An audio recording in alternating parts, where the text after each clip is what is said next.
This is your prophecy update.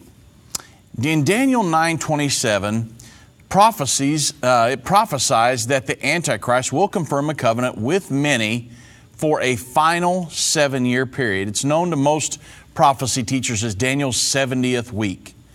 Well, this accord will be a confirmation of God's covenant with Abraham back in Genesis 15:18, that there would always have a homeland in the promised land.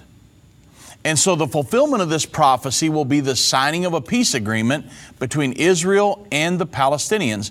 The prophesied agreement must do 3 things. It must first establish a Palestinian state in Judea, which is the modern-day West Bank. And 2, it will allow the Jewish settlers presently living in Judea to remain in their homes, living as a Jewish minority in the new Palestinian state. And 3, it will place the Temple Mount under an internationally supervised sharing arrangement, allowing both Jews, Muslims to worship there. Now, when you see the prophesied peace agreement, then you could know assuredly that the final 7 years to the Battle of Armageddon and the second coming of Jesus Christ has begun. Well, in light of this, the Jerusalem Post reports that Trump stated, "I want to give peace a shot before I even think of moving the U.S. Embassy to Jerusalem." In June, many of you know that Trump signed a temporary order to keep the U.S. Embassy in Tel Aviv, despite his campaign promises that he made to move it to Jerusalem. Well, in an interview with former Arkansas Governor Mike Huckabee on the Trinity Broadcasting Network, Trump noted his administration was working on a plan for peace between the two sides.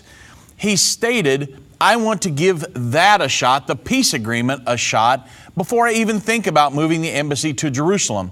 He said, "If we can make peace between the Palestinians and Israel, I think it'll lead to ultimately peace in the Middle East as well, which has to happen." And when he was asked if there was a time frame for the embassy to move, Trump said, "Well, we're going to make a decision in the not too distant future." Well, Trump's decision to halt the embassy relocation was perceived as a stinging blow, despite the fact that he's sent officials from his administration with increasing frequency in recent months to attempt to accelerate the stagnant peace talks between Israel and the Palestinians. Both Jared Kushner, the president's son-in-law, who serves as a shadow diplomat in the White House in charge of the U.S.-led peace efforts, and the U.S. Special Envoy Jason Greenblatt, have visited the region numerous times in the past 6 months, about 20 times, to negotiate with government officials in Israel as well as the Palestinian Authority representatives. What are they working on? If it was to get signed and it had those 3 characteristics to it, it would be the peace agreement that started the final 7 years to the Battle of Armageddon and the second coming of Jesus Christ.